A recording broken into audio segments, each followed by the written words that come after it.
Hello बच्चों, बेटा आज हम लोग पॉपुलेशन एट्रीब्यूट के बारे में बात करेंगे। लास्ट लेक्चर में हमने पढ़ाया था ऑर्गेनिज्म एंड पॉपुलेशन में काफ़ी सारे एबायोटिक फैक्टर है। टेम्परेचर, वाटर, लाइट और सॉइल, ये 4 मेजर एबायोटिक फैक्टर है। इसके बारे में हमने डिस्क्राइब किया था। अल्टीट्यूड और लैटीट्यूड क्या होता है, ट्रॉपिक ऑफ कैंसर और कैप्रिकॉन्स के बारे में आपको मैंने बताया था। और आज के इस वीडियो में हम बेटा सीखेंगे 2 चीज़ें। एक तो हम पॉपुलेशन एट्रीब्यूट के बारे में पढ़ाएंगे और दूसरा बेटा मैं आपको बताने वाला हूँ ग्रोथ मॉडल्स के बारे में। तो आइए, पॉपुलेशन एट्रीब्यूट में देखो, पॉपुलेशन के कुछ इंपॉर्टेंट फीचर्स होते हैं, है ना। तो कुछ जो महत्वपूर्ण पॉइंट्स है, जो इंपॉर्टेंट पॉइंट्स है पॉपुलेशन से रिलेटेड, उन्हीं को हम पॉपुलेशन एट्रीब्यूट कहेंगे। तो आप देखिए हमारे एनसीईआरटी में कौन कौन से पॉइंट्स को कवर किया गया है। पहला होता है कि बेटा birth rate and death rate. ठीक है बेटा। तो देखो बर्थ रेट या डेथ रेट कितना होता है, कैसे होता है, हम इसको कैसे कैलकुलेट करेंगे। इसका एक फार्मूला याद रखो। फार्मूला होता है बेटा delta N upon N into delta T. ये इसका फार्मूला होता है बेटा। ये दोनों के लिए फार्मूला अप्लाई है, या आप बर्थ रेट का बताओ या डेथ रेट का फार्मूला, दोनों कंडीशन में यही फार्मूला अप्लाई करना। इस फार्मूला को याद रखो।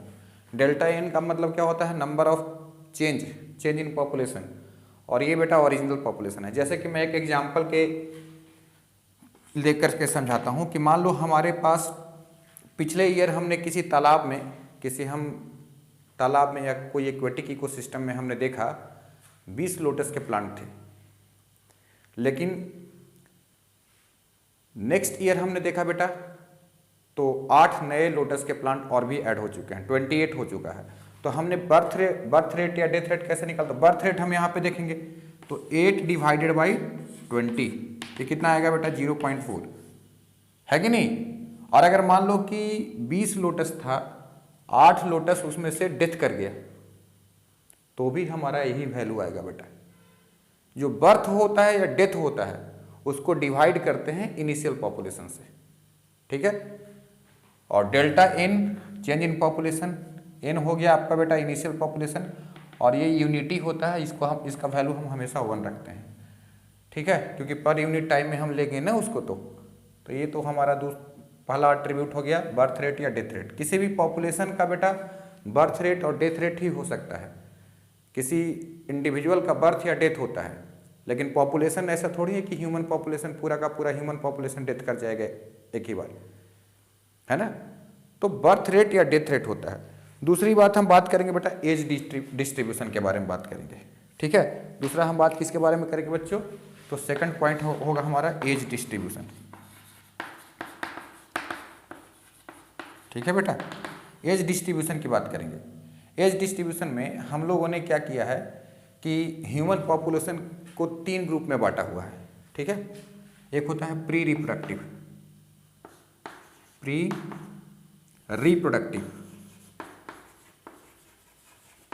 ठीक है बेटा।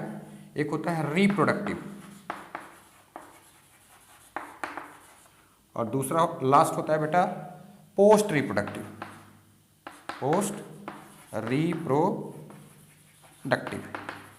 अब देखो रिप्रोडक्टिव क्या है, जो रिप्रोडक्शन कर सकते हैं, ठीक है, और जो रिप्रोडक्शन नहीं कर सकते हैं उसके पहले का कंडीशन मतलब प्री रिप्रोडक्टिव। तो बच्चे लोग इसमें आएंगे, और बताओ कौन नहीं रिप्रोडक्शन करेगा, जो प्यूबर्टी का एज में अभी नहीं आया, प्यूबर्टी से बिलो का।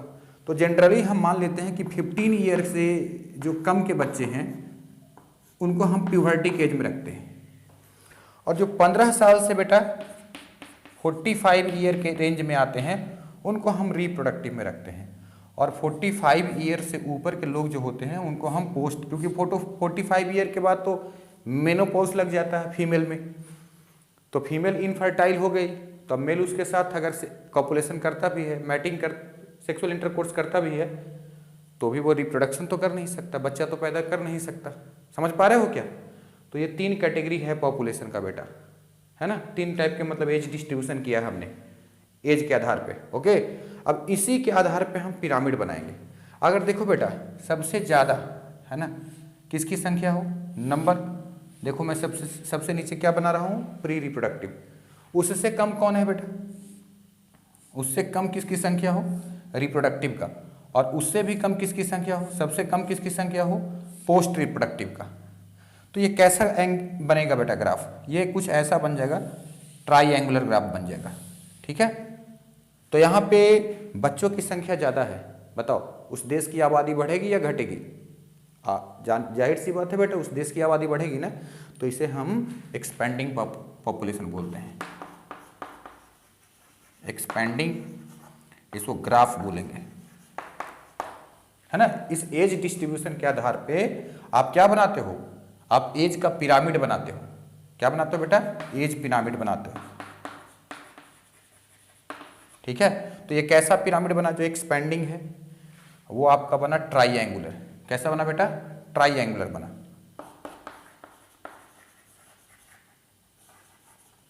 ठीक है, ट्राईएंगुलर पिरामिड बना। क्लियर है ना बात। ऐसा पिरामिड आपको कहाँ देखने को मिलेगा बेटा, ऐसा पिरामिड आपको देखने को मिलेगा डेवलपिंग कंट्री में, जैसे इंडिया में ऐसा ही पॉपुलेशन मिलेगा आपको, है कि नहीं। अच्छा, एक दूसरा होता है बेटा जिसमें कि रिप्रोडक्टिव और प्री रिप्रोडक्टिव बराबर हो जाएंगे। जैसे कि मैंने देखो बना लिया ऐसा कि जितना आपने रिप्रोडक्टिव रखना उतना ही आपका प्री रिप्रोडक्टिव भी रखा, और पोस्ट रिप्रोडक्टिव कैसा हो गया, छोटा हो गया। तो इसमें कैसा ग्राफ बन रहा है, देखो ऐसा बन रहा है। ऐसा क्या हो गया, बेल शेप्ड, घंटा होता है ना मंदिर में, तो वैसा बन गया। तो इसको हम लोग क्या बोलेंगे बेटा, स्टेबल पॉपुलेशन। स्टेबल में क्या होता है, बेल शेप्ड होता है बेटा, बेल शेप्ड होता है। अच्छा, एक और पॉपुलेशन कैसा बना सकते हैं हम लोग, ये बीच वाला मैं रिप्रोडक्टिव बनाता हूँ, तो रिप्रोडक्टिव का नंबर ज़्यादा है, प्री रिप्रोडक्टिव कम है, और पोस्ट रिप्रोडक्टिव भी कम है बेटा। तो इसमें कुछ इस टाइप का स्ट्रक्चर बनाएगा। इस टाइप का क्या होता है, मिट्टी का बर्तन आपने देखा होगा, ऐसा होता है बना हुआ, उसे अर्न बोलते हैं। तो अर्न बोलेंगे तो इसमें हम लोग अर्न शेप्ड होता है बेटा। और इसमें बच्चों की संख्या कम हो रही है, इसका मतलब लोग या तो इनफर्टाइल हो रहे हैं, या तो वहाँ पे कोई प्रॉब्लम है, जैसे कि जहाँ पे टेररिज्म वगैरह होता है तो वहाँ पे बच्चों को लोग मार देते हैं, या बच्चा पैदा नहीं करना चाहते, जैसे कि सीरिया हो गया, है ना, कुछ बल्गेरिया हो गया, कुछ ऐसे कंट्री है जहाँ पे बच्चों की संख्या कम है, तो वहाँ पे डिक्लाइनिंग पॉपुलेशन बनेगा।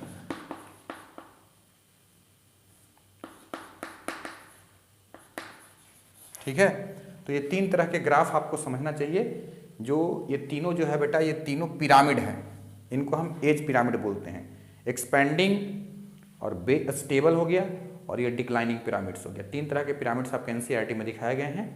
ये बेल शेप्ड हो गया, डेवलप्ड कंट्री में बनेगा बेटा, और ये कहाँ पे बनेगा आपका, अंडर डेवलप्ड जो कंट्री है, जैसे सीरिया हो गया, बल्गेरिया हो गया, है ना, यूक्रेन में भी ऐसा ही बन जाएगा आपको। ठीक है, तो ये आपने दूसरा एट्रीब्यूट देखा। तो बर्थ रेट, डेथ रेट, है ना, number of birth per capita, number of death per capita, और ये आपने देखा एज डिस्ट्रीब्यूशन। ये फार्मूला आप जरूर याद रखिएगा। ये हो गया बेटा। अब अगला टॉपिक पे हम आएंगे, अगला है पॉपुलेशन डेंसिटी, उसके बारे में सीखेंगे हम लोग। देखिए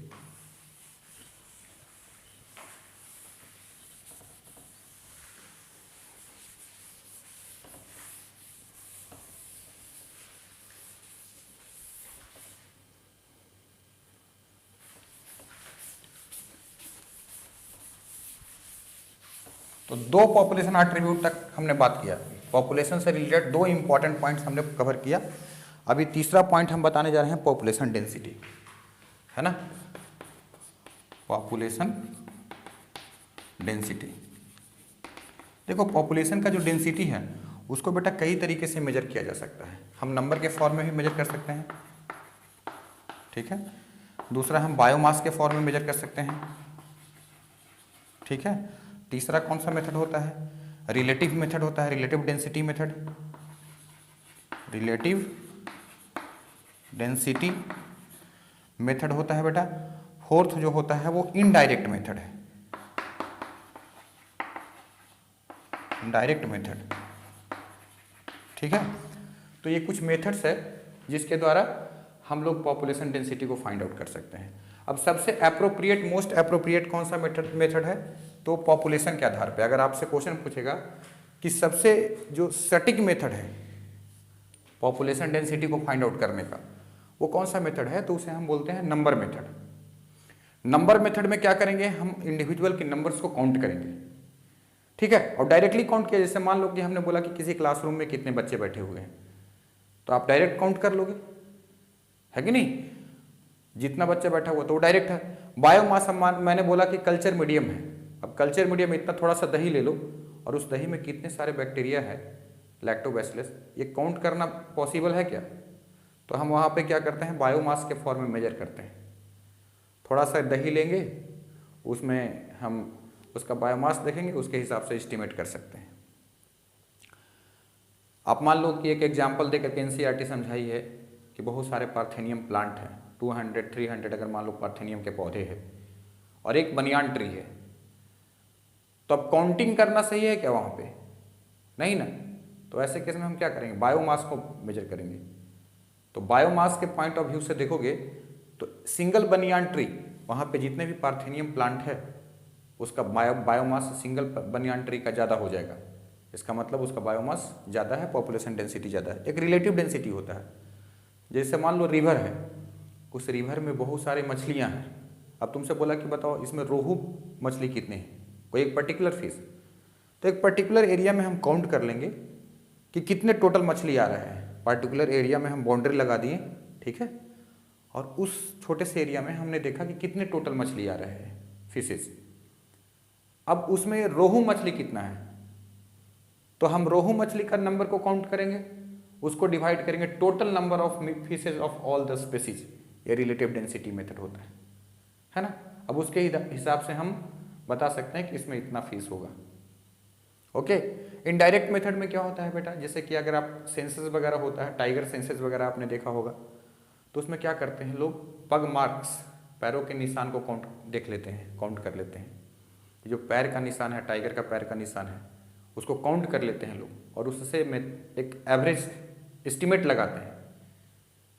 तो पैरों के निशान के आधार पे या फिर फीकल मैटर होता है कि अगर टाइगर है या लायन है तो उसके फीकल मैटर को कलेक्ट करेंगे, उससे एस्टिमेट लगाएंगे कितना यहाँ पूरे जंगल में कितने टाइगर होंगे या कितने लायन होंगे। तो ये सब कुछ मेथड है, याद रखना। पॉपुलेशन डेंसिटी को मेजर करने के लिए सबसे एक्यूरेट मेथड जो है हमारे पास वो क्या है बेटा, नंबर मेथड है। अब इसमें देखोगे तो ध्यान से समझो, जो पॉपुलेशन है बेटा हमारा, ये पॉपुलेशन की बात अगर हम करेंगे तो पॉपुलेशन का जो साइज होता है उसको हम एन से रिप्रेजेंट कर रहे हैं सपोज। तो पॉपुलेशन के साइज को घटाने वाला और बढ़ाने वाले कुछ फैक्टर होते हैं। तो जैसे मान लीजिए कि पॉपुलेशन में बी नाम का वर्ड हमने लिया। बी मतलब होता है नंबर ऑफ बर्थ, इसे नेटिलिटी कहा जाता है। एक होता है बेटा आई। आई का मतलब क्या होता है, इमिग्रेशन, कुछ लोग बाहर से आ गए तो भी पॉपुलेशन बढ़ेगा। कुछ लोगों का जन्म हुआ तो भी पॉपुलेशन बढ़ेगा, यानी number of birth that is called natality. और कुछ लोगों का डेथ हुआ है यानी number of death that is called mortality. Death होने से पॉपुलेशन डिक्रीज करेगी। कुछ लोग बाहर चले गए, ई माइग्रेशन हो गया, तो यहां पे क्या होगा बेटा, पॉपुलेशन डिक्रीज करेगा। तो ये जो बर्थ है इसको हम लोग बोलते हैं नेटिलिटी, इसको बोलते हैं बेटा मॉर्टिलिटी। ओके। तो नेटिलिटी और mortality, number of birth, number of death. Okay. Immigration, number, जो भी number of individual which comes और विच जो गोज आउट, बाहर गए हैं। तो किसी भी पॉपुलेशन को बढ़ाने के लिए या कम करने के लिए टोटल 4 फैक्टर है। अब इसमें इन पॉपुलेशन को इंक्रीज कौन करेगा, पॉपुलेशन को बढ़ाएगा कौन, इंक्रीज कौन करेगा, तो पॉपुलेशन को इंक्रीज करेगा बी प्लस आई, बर्थ और इमिग्रेशन। और डिक्रीज कौन करेगा बेटा, डी प्लस ई। तो ये दोनों क्या करेंगे, पॉपुलेशन को डिक्रीज कर देते हैं। क्लियर। तो ये आप समझ में आ गई। अच्छा, एक चीज होता है बेटा जिसको हम लोग बोलते हैं वाइटल इंडेक्स। वाइटल इंडेक्स बोलते हैं। वाइटल इंडेक्स क्या होता है, B by D, birth, number of birth, number of death multiply 100। यानी हम इसको ऐसे भी बोल सकते हैं कि नेटिलिटी डिवाइडेड बाई मॉर्टिलिटी मल्टीप्लाई 100, इसे वाइटल इंडेक्स बोलते हैं। इसका फार्मूला याद रखना, आ सकता है एग्जाम में, ठीक है। अब मान लो तुम्हारा एनसीईआरटी ने एक इक्वेशन दिया है यहाँ से कि मान लो कि हमारा एनटी जो है बेटा वो इनिशियल पॉपुलेशन है, तो बताओ कि एनटी प्लस 1 टाइम पे क्या पॉपुलेशन होगा। तो इसको फॉर्मूला कैसे हम कैलकुलेट करेंगे, इसके लिए एक फार्मूला हम जानते हैं, N T plus 1 is equal to N T. अब प्लस क्या करेंगे, इंक्रीज करने वाला क्या क्या दो फैक्टर है, बी प्लस आई, ये फैक्टर को माइनस करेंगे इसमें से डिक्रीज करने वाला को, तो क्या है डी प्लस ई, है ना।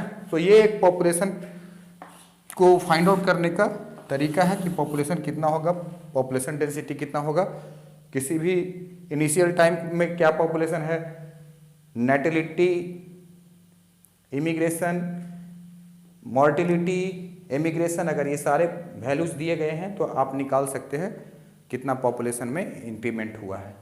तो ये कुछ पैरामीटर्स है, इसको आप ध्यान रखना है। तो आपका ये पॉपुलेशन डेंसिटी के बारे में भी मैंने आपको बता दिया। अब हम चलेंगे अगला टॉपिक ग्रोथ मॉडल पे। ओके बेटा, तो चलिए अब हम लोग नेक्स्ट टॉपिक पढ़ेंगे ग्रोथ मॉडल।